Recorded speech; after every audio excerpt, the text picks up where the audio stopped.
Tema tan importante que es el infarto agudo de miocardio, ¿no? Vamos a hablar específicamente de un síndrome coronario. Entonces, siempre vamos a tener como ingreso un paciente con un probable síndrome coronario, ¿no? Entonces, como se dice en las emergencias, este es un caso que siempre va a estar. Vamos a ver algunos aspectos de fisiopatología, porque he visto que en vuestro programa están separados por temas de guías. Entonces creo que para entrar a abordar la guía en sí, ¿no? Cómo se maneja el paciente, qué es lo que le debemos a dar, cuáles son los principios. Vamos a ver en qué consiste ese síndrome coronario que involucra, ¿ya? Y lo importante en este tema es recordarles que el tiempo, cuando uno tiene un síndrome coronario, es muy importante, ¿no? La demora en el tratamiento es fatal, ¿no? Cada momento que nos demoramos para atender a un paciente con un probable síndrome coronario es miocardio perdido. Por eso decimos que el tiempo es oro. Entonces, ¿qué síntomas debemos tener? Los síntomas son esenciales, ¿no? El paciente con dolor precordial, opresivo, que no se relaciona con la opresión, porque el paciente dice, tengo dolor, y uno le oprime el pecho y dice, me duele más, señorita o señor. No, eso no, este tipo de dolor no se relaciona con la opresión torácica, ¿no? Entonces, ese es un dato importante. ¿Qué otro dato importante hay referente al dolor? Es que no calma con los nitritos, ¿no es cierto? Uno se pone un isorbide sublingual y no calma el dolor, ¿no? A diferencia de una angina. Entonces, lo que tenemos que hacer antes, esas son dos cosas importantes, y la alteración hemodinámica que presenta el paciente. Un paciente con dolor probable de un síndrome coronario presenta diaforesis profusa, probablemente caída de presión arterial o hipertensión arterial, ¿no? Y arritmias que no las vemos porque no tenemos al paciente monitorizado, ¿no? Entonces, esos cambios hemodinámicos, de repente, si tuviéramos ya cuando llega emergencia, vemos su saturación baja, también son aspectos que a nosotros nos hacen denotar que la hemodinámica está mal, ¿no? Entonces, lo primero, hay que llamar a la ambulancia, y en otros países se da un tratamiento prehospitalario. Eso es lo que nos dicen las guías americanas, dar el tratamiento lo antes posible prehospitalario. Pero ustedes saben que en las otras realidades los equipos de ambulancia están altamente, son sofisticados y tienen toda la medicación de última generación. En nuestra realidad no, muy pocas ambulancias son así, salvo las que son privadas, ¿no? Y es importante que el paciente llegue lo antes posible a un centro de emergencia, ¿no? A un centro de emergencia. Ideal es cuando hablamos de un paciente con infarto, o un probable infarto, con un probable síndrome coronario, un familiar de nosotros, alguien conocido, para orientarlo, que llegue a un hospital que tenga capacidad resolutiva, ¿no? Y eso no es por discriminar, sino que aquí en nuestro país no todos nuestros centros hospitalarios tienen la capacidad resolutiva altamente especializada para resolver un síndrome coronario en las mejores condiciones para el paciente, como quisiéramos que nos resuelvan, ¿no?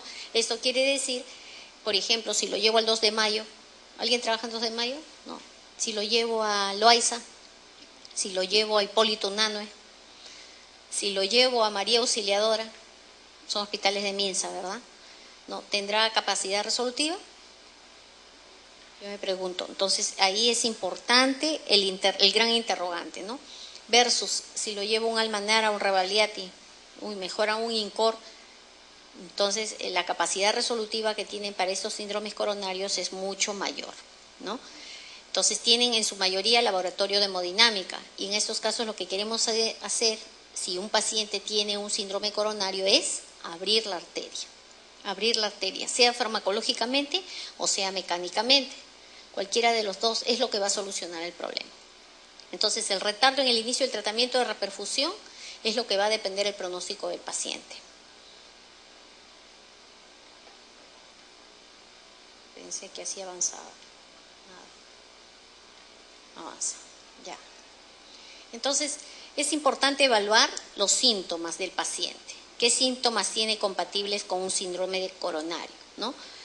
El paciente va a llegar por un sistema de urgencias, ¿no?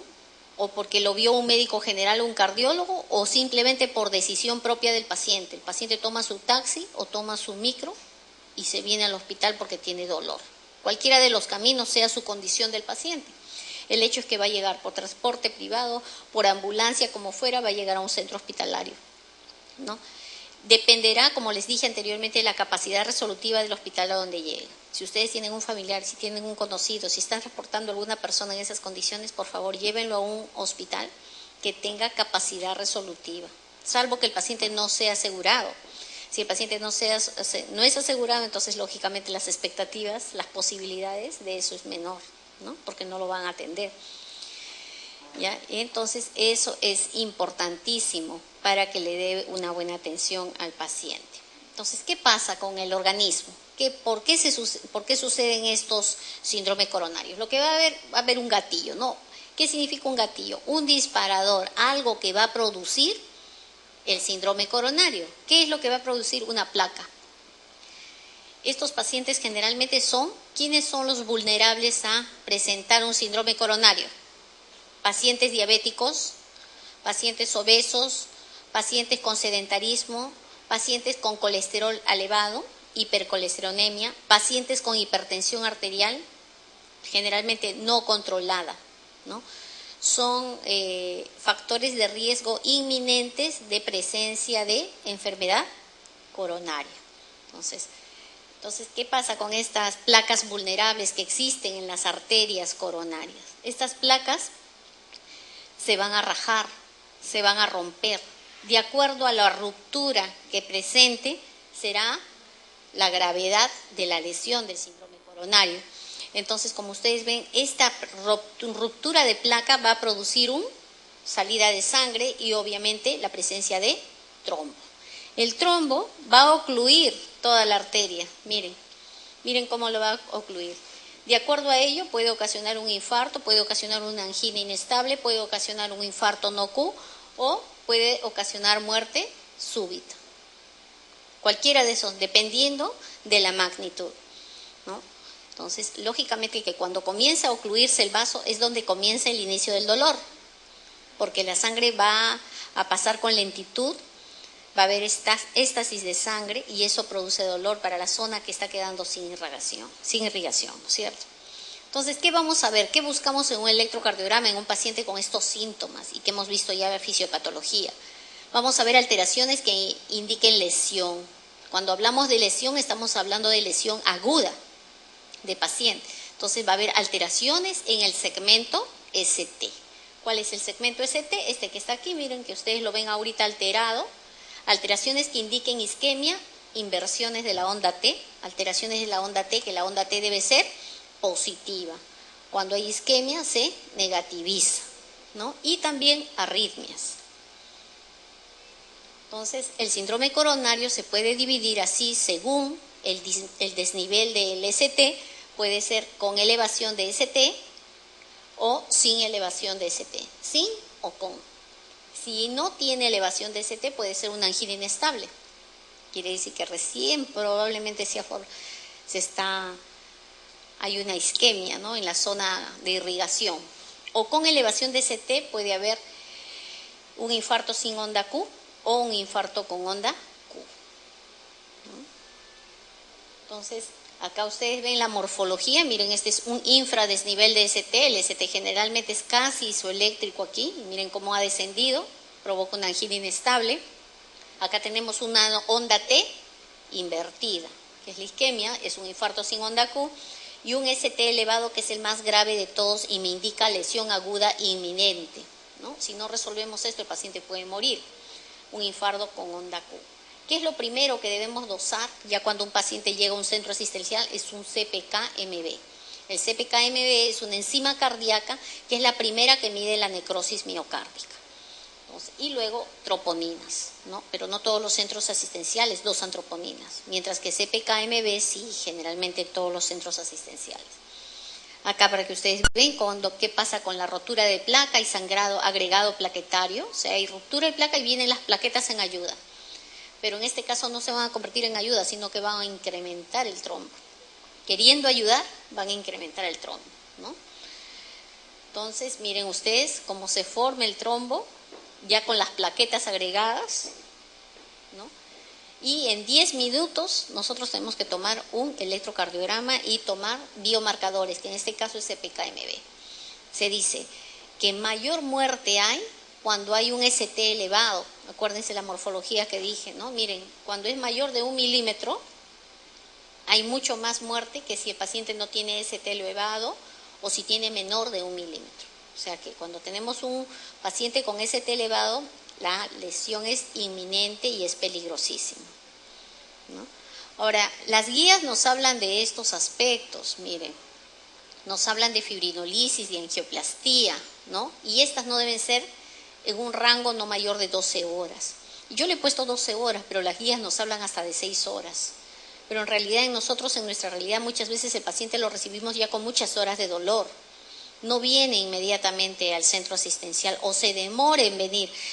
Por decirles, va al Policlínico Grau, al Hospital Grau, y el Hospital Grau no tiene la misma capacidad resolutiva que el Hospital Almenara, y para que lo pasen en ambulancia del Hospital Grau al Hospital Almenara, lloran, ¿no? Como un médico, creo que trabajaba ahí, su esposa se puso mal, lo llevó al Hospital Grau y no le daban resolución. Entonces le dije, doctor, tome un taxi, saque a su esposa con exoneración de responsabilidad, súbala al taxi y tráigala a la Almenara. Y eso hizo, la subió al taxi, pero bajo su responsabilidad, ¿no? Y la llevó a la Almenara para que puedan darle una solución. Bueno, eso lo hizo porque era médico y porque de alguna manera tuvo la facilidad, llegó a la Almenara, pidió la cama, en fin, ustedes saben que cuando nosotros de alguna manera somos enfermeros o trabajamos, somos de salud, como que las cosas se nos abren más rápido, ¿no? Basta que nos pongamos nuestro fotocheque y ya por lo menos nos identifiquemos.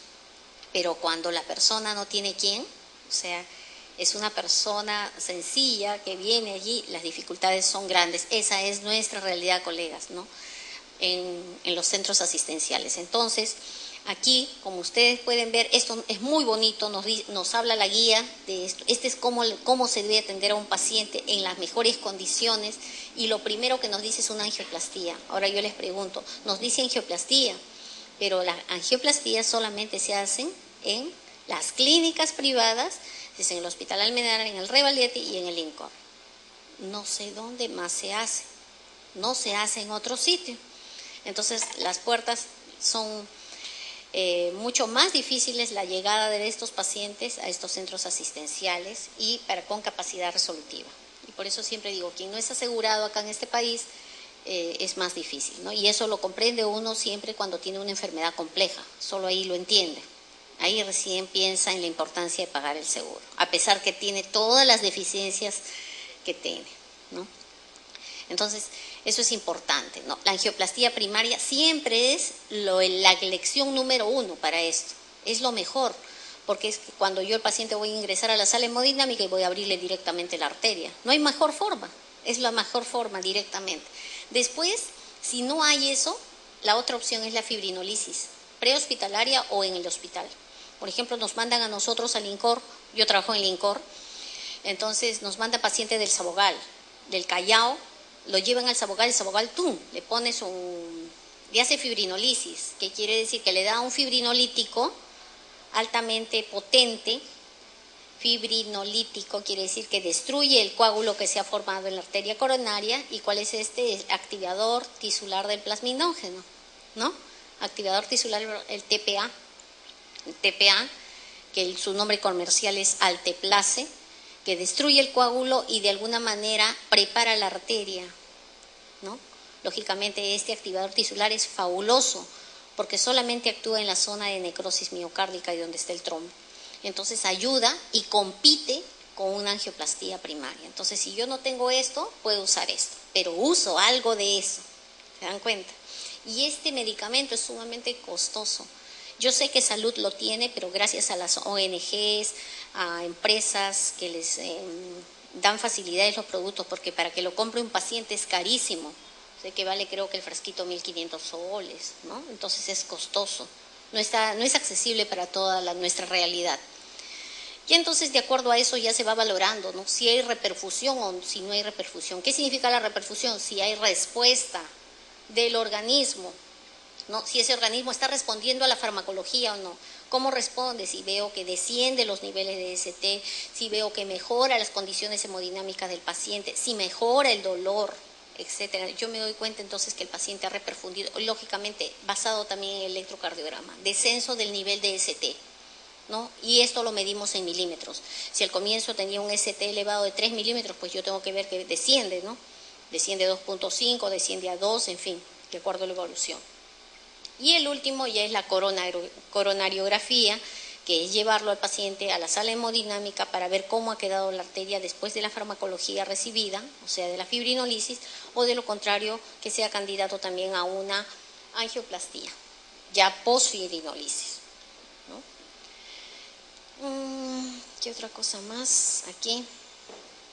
Y esto es para que vean, esto es lo ideal, colocarle al paciente una prótesis, una angioplastía con stent, que es una malla, y acá está el trombo, lo ocluye, miren, colocan el balón y colocan una mallita, y ese es el stent.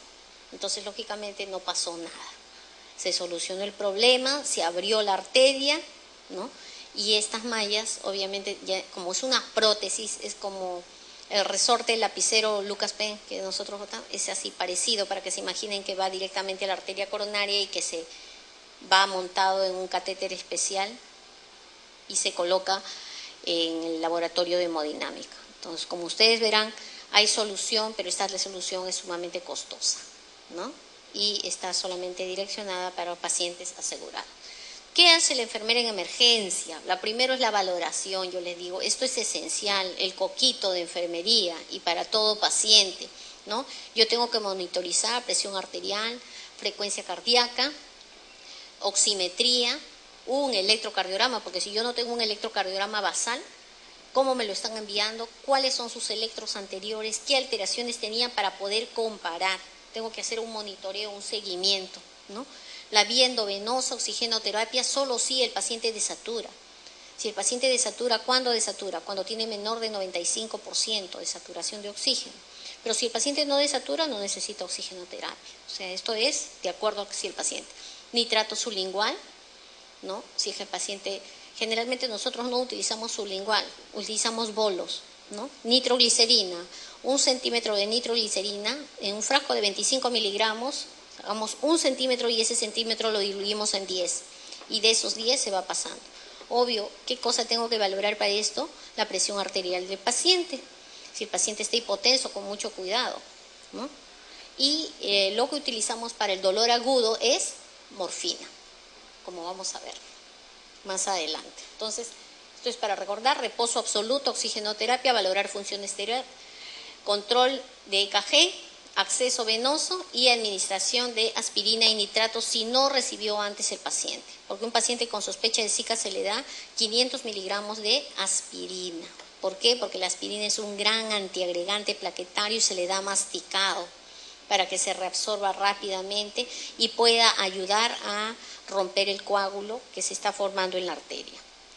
Y como ustedes ven, este es un esquema para ver que el CPK-MB es una de las enzimas que a las 4 horas, a veces 3 horas, ya está elevándose en el organismo. Por eso es que debe dosarse de forma inmediata, juntamente con la mioglobulina, que como les dije aquí, muy difícil el acceso. Ahora, el dolor, ¿cómo valoramos el dolor? Antiguamente, cuando se estudiaba el infarto, decíamos es un dolor grande de 20 minutos de duración. Las guías han cambiado y ahora nos hablan de si el dolor torácico es sugestivo de isquemia coronaria. Sí, hay 2 episodios de 5 minutos cada uno o un episodio de 10 minutos. Obviamente eso tiene que ir unido a qué, colegas, a las características, alteraciones hemodinámicas. El paciente no puede decirme tengo dolor y después decirme, ay, me provocó un pancito, tengo hambre, ¿no? No, el dolor es tan inminente, tan agudo que el paciente se desploma, ¿no? El dolor es terrible. Si ustedes han indagado, han conversado con un paciente que ha tenido un infarto, cómo es el tipo de dolor, es horroroso, ¿no? Parece que el techo se le cae encima, que alguien lo pisa, que no lo deja respirar. Entonces viene con toda una serie de alteraciones hemodinámicas. Entonces hay que hacer en ese paciente en 10 minutos, una vez que llega a la emergencia, evaluación inicial, la vía endovenosa, troponinas o enzimas, de acuerdo a lo que tenga su laboratorio, electrocardiograma de 12 derivaciones, monitorización del EKG y administración de aspirina si no lo revisó. Entonces hay que ver, según los hallazgos va el manejo. Y el dolor es importante, el dolor puede ser opresivo, irradiado a brazo izquierdo, eso es lo usual, pero puede ser localizado al centro nada más, ¿no? Entonces, depende de eso. Entonces, hay que valorar esencialmente el segmento ST. Si está hacia abajo, si está rectificado, si está hacia arriba. Entonces, hay que elevar cómo está. Miren acá cómo tenemos la T invertida y esta es una elevación del ST. Grosera, como 5 milímetros. Bastante aguda e inminente.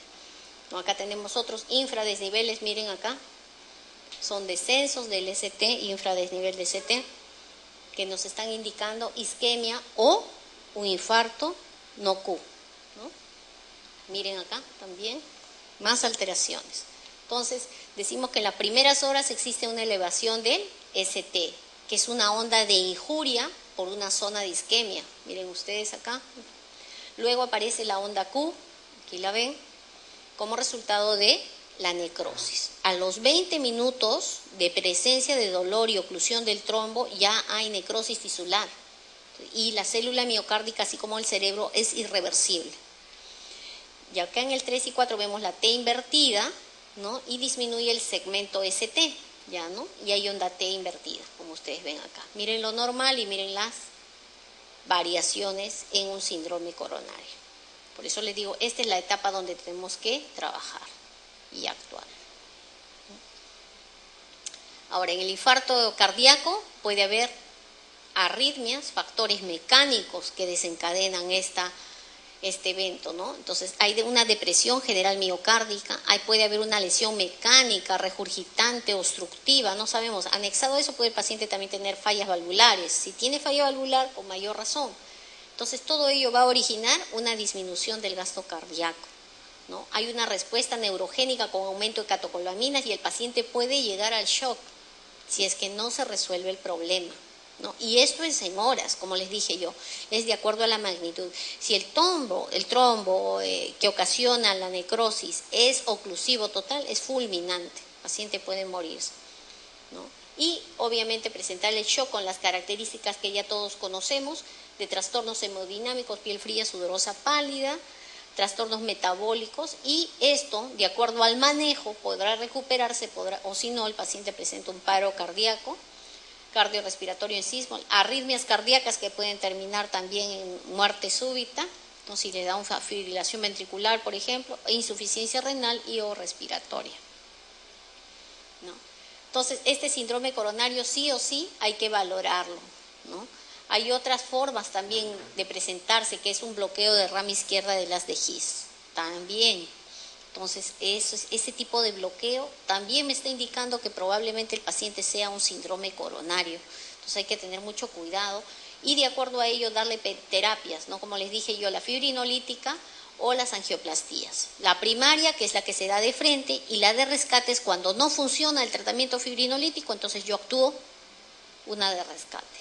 Y si no tengo eso, si estoy en un lugar que no puedo o está contraindicado fibrinolíticos porque tiene contraindicaciones, este tratamiento va a terapia farmacológica, ¿no? Beta bloqueantes, aspirina, heparina y nitratos. Obviamente, las oportunidades de salvar el miocárdico, ¿en cuáles de las dos terapias será mejor? Lógicamente, en una invasiva, donde yo abro el vaso, ¿no? Porque esto demora el tratamiento. Y nunca va a ser igual un tratamiento, abrir la arteria en forma directa, que darle medicamentos para mantenimiento. Y esto, ahora vamos a ver el PAE. Ahora, ¿qué hacemos ante todo esto? Tenemos un paciente que es crítico, que tenemos que actuar de inmediato, ¿no? Este PAE, en un síndrome coronario, es aplicado por la enfermera especialista, ¿no? La enfermera que está en cuidado intensivo, la enfermera que está en emergencia, o la enfermera que está en cardiología, cualquiera de nuestras 3 enfermeras. Por eso nosotros en INCOR tenemos de esas 3 especialidades, no solamente hay cardiólogo, porque tenemos emergencia y la emergencia debe manejar todo. Para mí es una de las enfermeras más completas, maneja todo. Ella nos gana en respiradores, por ejemplo, ¿no? Yo soy especialista en cardiología, pero cuando estoy al lado de una intensivista o de una enfermera en emergencia, la enfermera en emergencia ella maneja todos sus respiradores, todo completito, ¿no?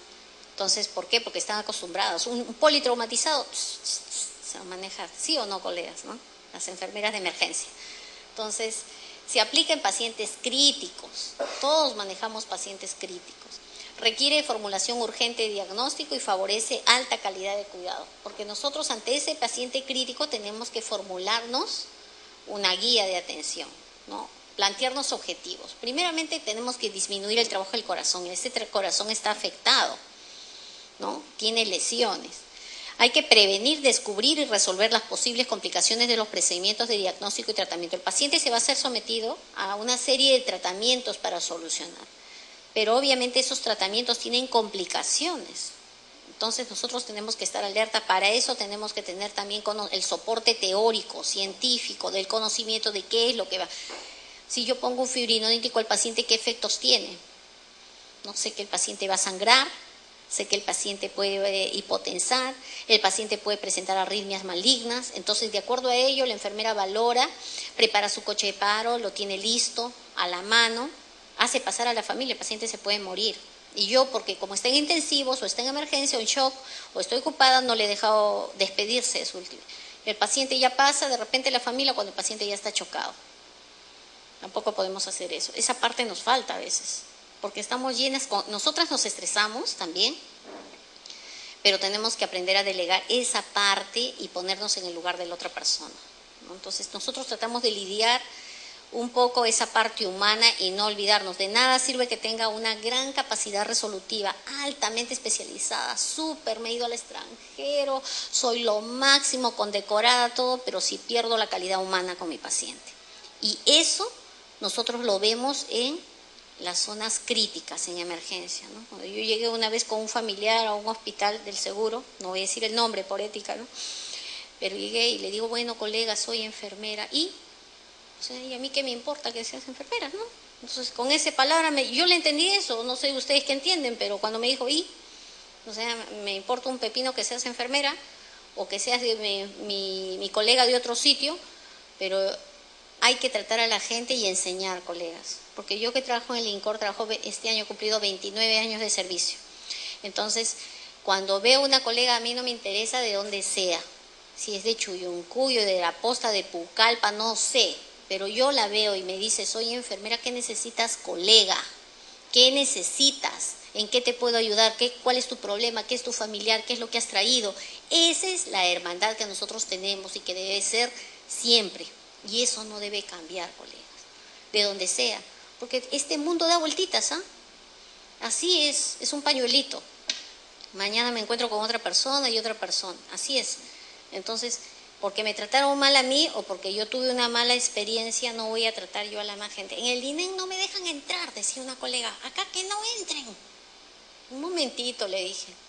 No me interesa que el INEN no entre. Nosotros acá ponemos las normas.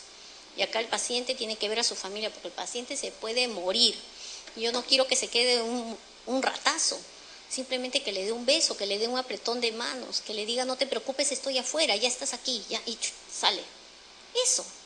Eso, nada más, colegas. No quiero que se quede. No quiero que vea. Quiero que vea que lo estamos atendiendo, pero que le dé la mano, que sienta su calor, ¿no? Y después ya veremos, ¿no? Enhorabuena. Entonces, esos detalles son muy importantes. ¿Qué diagnósticos tenemos para esta guía?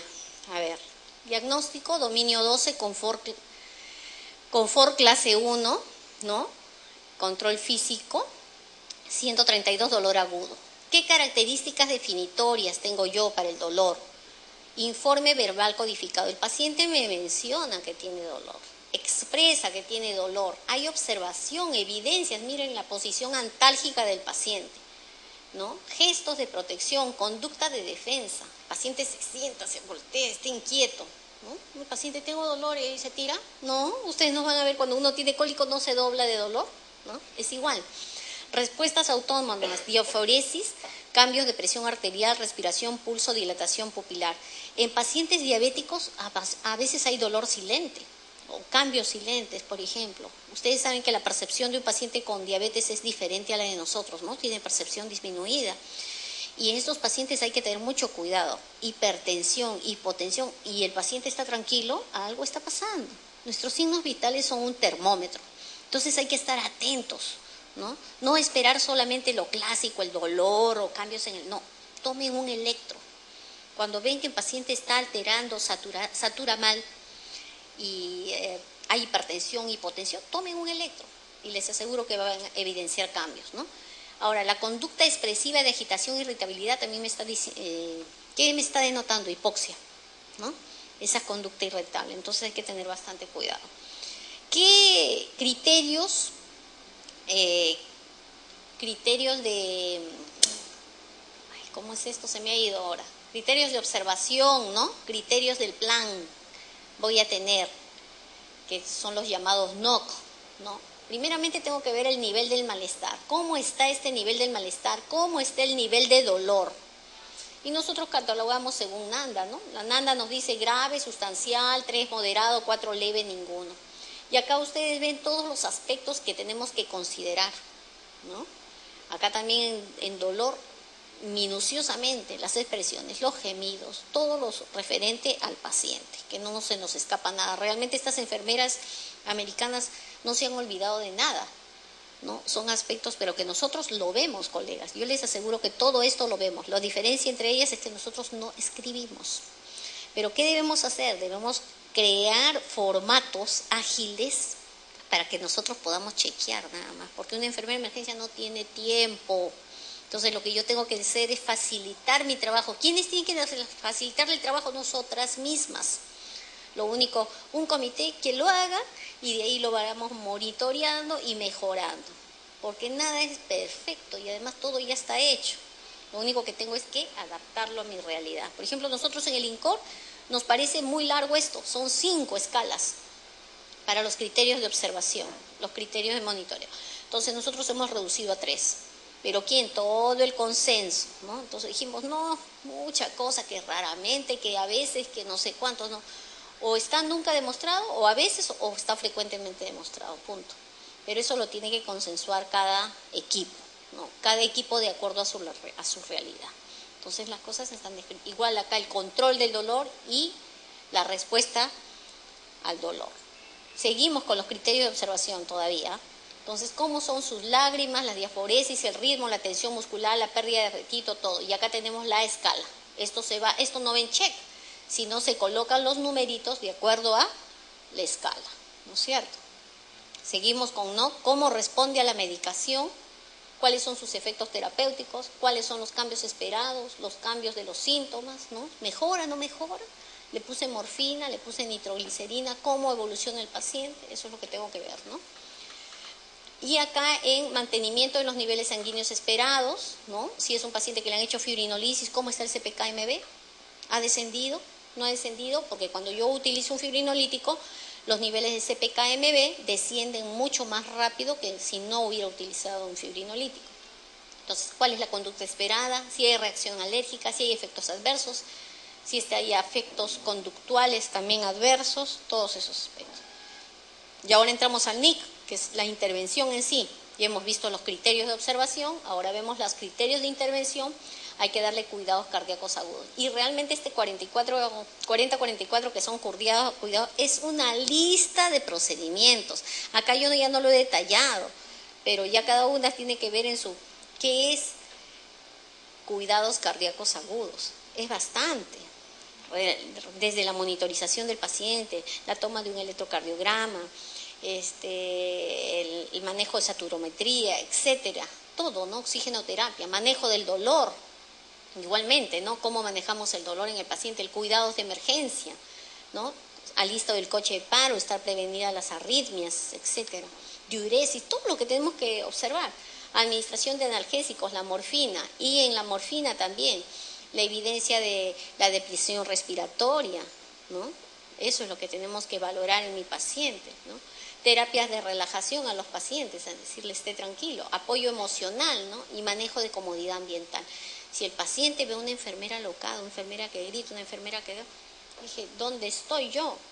Qué inseguro se siente, pero si el paciente ve a una enfermera segura, ya, señor Francisco, yo soy la enfermera Miriam Bazán, por favor, tranquilo, no se preocupe, su familia está afuera, lo estamos atendiendo. Ayúdenos, por favor, para poder atenderlo. Simplemente así dígale, ayúdenos, porque a veces el paciente se desespera, se grita y nos desespera también. No es fácil, ¿no? O sea, tenemos muchos retos. El autocontrol de enfermeras en cuidados críticos es muy grande.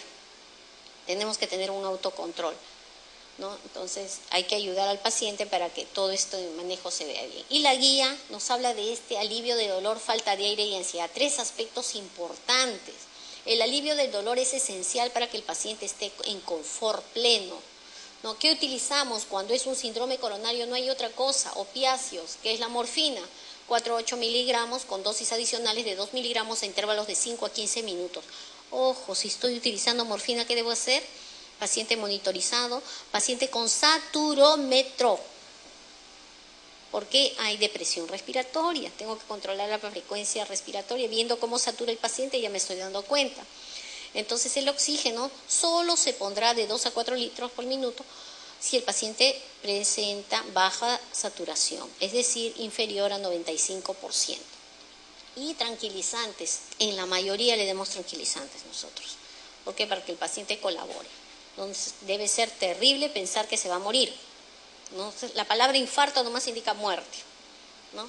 Y desde ya es muerte, porque es muerte tisular, ¿no? Es muerte tisular a nivel cardíaco. Tenemos otro diagnóstico, la actividad reposo, disminución del gasto cardíaco, ¿no? Y las características definitorias, alteración de la frecuencia cardíaca, alteración de la precarga, alteración de la poscarga y de la contractibilidad cardíaca. Lógicamente, si es un músculo que está dañado, vamos a tener cambios en el electrocardiograma, hay distensión de las venas yugulares, fatiga, edema, murmullos, la PVC y la presión de arteria pulmonar también está alterado, ¿no? La piel está fría, sudorosa y disnea, disminución de pulsos periféricos, cambios en la revascularización periférica y en el color de la piel. Hay tos, ortopnia, disnea paroxística, ansiedad, fracción y eyección baja. Esto cuando el paciente ya pues está al borde del shock, lógicamente. No voy a permitir que pase todo esto, eso significa que ha sido el paciente, ha evolucionado mucho su cuadro, pero evoluciona en horas, colegas. O sea, el paciente estaba bien ahora y de un momento a otro, en la medida que se ocluye la luz del vaso, el paciente se empeora. ¿Ya? Entonces, ¿qué diagnóstico tenemos? La disminución del gasto cardíaco relacionado con alteración de la contractibilidad, falla cardíaca, frecuencia cardíaca pre y poscarga. En estos pacientes también tenemos ¿cuál es?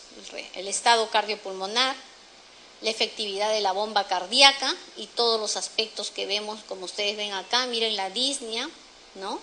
Deterioro cognitivo, rubor, cianosis, etcétera, todos los criterios a observar. Tenemos también el estado cardiopulmonar, presión arterial sistólica, diastólica, apical, ritmo cardíaco, y generalmente eso es cuando el paciente, ¿cómo vemos este estado cardiopulmonar? Poniéndole un Swan-Ganz al paciente, ¿no? Cuando el paciente ya se descompensa, entra en falla cardíaca, entonces tenemos que alistar ya. Una de las medidas es la colocación del Swan-Ganz para ver cómo están las presiones de las cavidades cardíacas, ¿no? Si hay deterioro cognitivo, palidez, cianosis, rubor, respiración, también tenemos que valorar. Luego el estado respiratorio, cómo está el ritmo, el murmullo, la saturación, el deterioro, si hay presencia de ruidos, uso de músculos, cómo están las venas yugulares acá, si vemos que están muy distendidas, el paciente está haciendo esfuerzo para respirar, respiración con los labios fruncidos, cianosis, disnea y esfuerzos, inquietud. Entonces hay que monitorizar los signos vitales, ya en NIC. Esto es básico, como les digo, ese coquito no cambia para nada. ¿Qué es monitorización de los signos vitales? Presión arterial, frecuencia cardíaca, saturación de oxígeno. Eso es básico para cualquiera.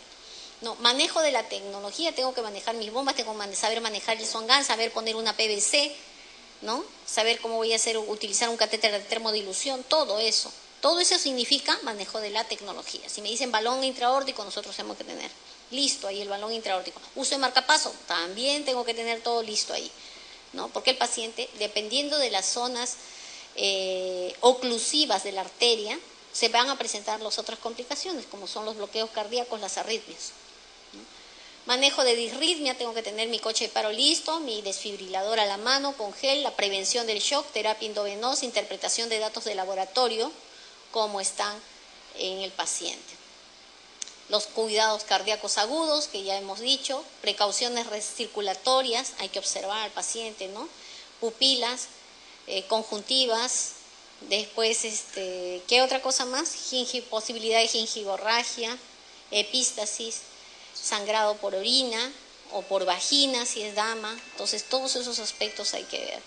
Precauciones de embolismo, ¿no? Manejo de terapia trombolítica, marcapaso y el shock, ¿no? Y manejo de ventilación mecánica no invasiva, probablemente, si el paciente entre edema agudo pulmonar. Otro diagnóstico es riesgo de disminución de la perfusión cardíaca. Entonces, estos pacientes cuando han tenido, por ejemplo, cirugía cardíaca, hacen una cirugía cardíaca y el paciente se infarta. O sea, también ha pasado eso. Hay taponamiento cardíaco, antecedentes familiares de enfermedad cardíaca, hiperlipidemia, hipertensión, hipoxemia, falta de conocimientos de factores de riesgo modificables. Pacientes que son fumadores crónicos, pacientes obesos, ¿no? ¿Qué otro diagnóstico? Intolerancia a la actividad. Y vamos a ver en ellos cambios en electrocardiograma, indicadores de arritmia e isquemia, informes verbales de fatiga, debilidad, malestar, disnea de esfuerzo, frecuencia cardíaca o presión arterial normales en respuesta a la actividad. El paciente hace actividad, por más pequeña, ¿cuál es la actividad que hace el paciente? Mover su velador, voltearse de derecha a izquierda y cambia su hemodinámica. Hay que tener bastante cuidado con eso. Los signos vitales, ¿cómo están? La frecuencia del pulso, radial, igualmente, presión arterial diastólica, sistólica, presión de pulso, la efectividad de la bomba cardíaca, el estado cardiopulmonar, la severidad de los síntomas, la intensidad de los síntomas, la frecuencia de los síntomas. Si tengo un paciente que ni bien se sienta, tiene dolor, termina de comer, tiene dolor, se voltea o le haces la cama, tiene dolor. Ojo, ese paciente llama al sacerdote, ¿no? Entonces es mucho. La respuesta de los síntomas ya nos van avisando la gravedad del paciente, ¿no? Entonces, lógicamente, mientras que si vemos un dolor que ya tuvo el dolor en el ingreso, pero ya se mantiene el dolor, ya no se fue, se limitaron los síntomas, entonces es un mejor pronóstico, ¿no? El dolor también nos avisa o es augurio de la evolución del paciente. En el NIC igualito tenemos cuidados cardíacos, hay que evaluar el torácico. ¿Cómo lo evaluamos? Con escala de 1 al 10, ¿no? Tiene 5/10, tiene 8/10, ¿cómo está el dolor? ¿Dónde está irradiado? Hay que escuchar sonidos cardíacos, control del estado neurológico, comprobar efectividad de oxigenoterapia, si es que está desaturando el paciente, cómo mejora, ¿no? El paciente desatura, está con 90, 92, yo le pongo una cánula de oxígeno. Si va disminuyendo, yo usaré una Venturi. Después de una Venturi, si el paciente no empeora, pongo una máscara de reservorio. Y a último ya uso una ventilación mecánica no invasiva. Entonces es en forma gradiente, ¿no? De acuerdo a la respuesta del paciente. Hay que obtener trazados electrocardiogramas siempre. Cuando el paciente es agudo, las primeras 24 horas se toma cada 8 horas el electrocardiograma. Pero aparte de eso, cuantas veces sea necesario que yo valore alteración hemodinámica. Y hemos dicho como alteración hemodinámica la presencia de dolor y la alteración de frecuencia cardíaca y presión arterial o desaturación. Hay que evaluar exámenes de laboratorio, administrar medicamentos que alivien el dolor y controlar la eficacia de la medicación. También tenemos la ansiedad, otro problema, ¿no? Y tenemos trastornos conductuales, afectivos y psicológicos. Entonces, porque el paciente pues siente ansiedad ante la muerte. Lógicamente, si siente un dolor intenso, él siente que se va a morir, ¿no? Entonces, esto es importante que el paciente veamos el nivel de ansiedad como criterio de observación, el ataque de pánico que tiene, ¿no? Aprehensión verbalizada, ansiedad verbalizada y aumento de... Me voy a morir, señorita, dígame por favor si me voy a morir, te dice, ¿no? Entonces, él te agarra de la mano y te dice, dígame por favor, me voy a morir, mire, yo he sentido este dolor. Entonces, uno le tiene que tranquilizar al paciente, ¿no?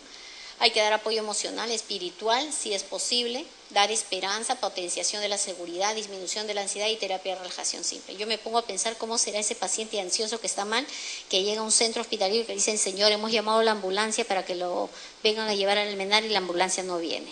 Qué desesperación, o sea, cómo sufre ese paciente hasta que lo traen acá y cuando lo traen ya pasó el tiempo y el paciente se expandió la necrosis y bueno, le dan otro tipo de tratamiento, ¿eh? Probablemente termine operado.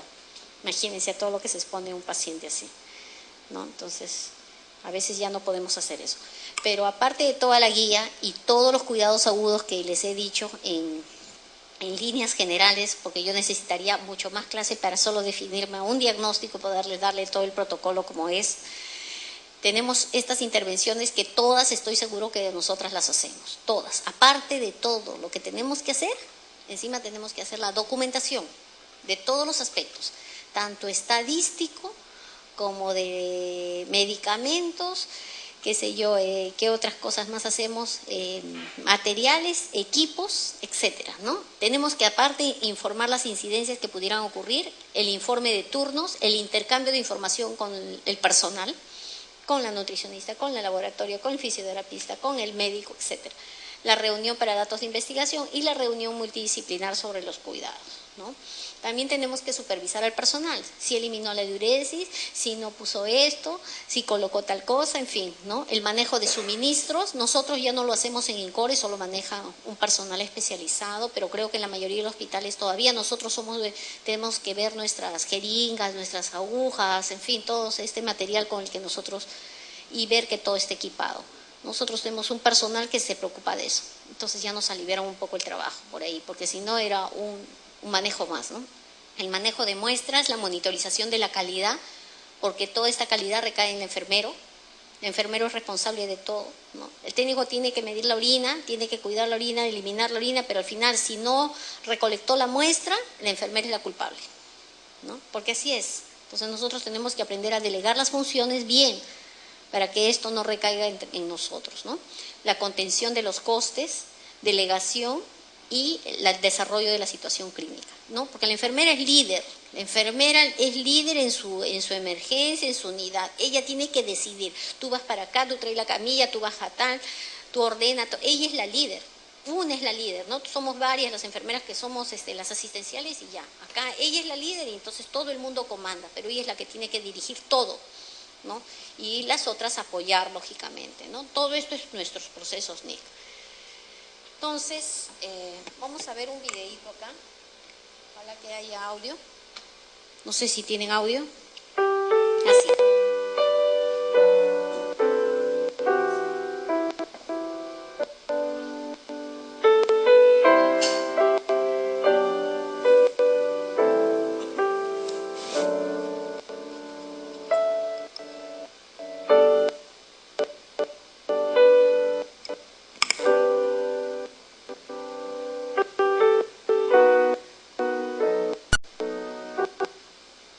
Así.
poco de dificultades con el sonido, pero yo creo que en esencia se ha transmitido, ¿no?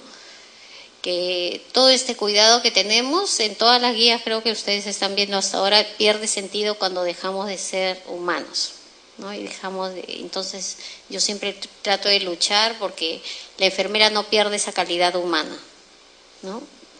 Tengamos siempre la sensibilidad ante el dolor, que porque veamos el dolor frente a nuestro presente, ¿no?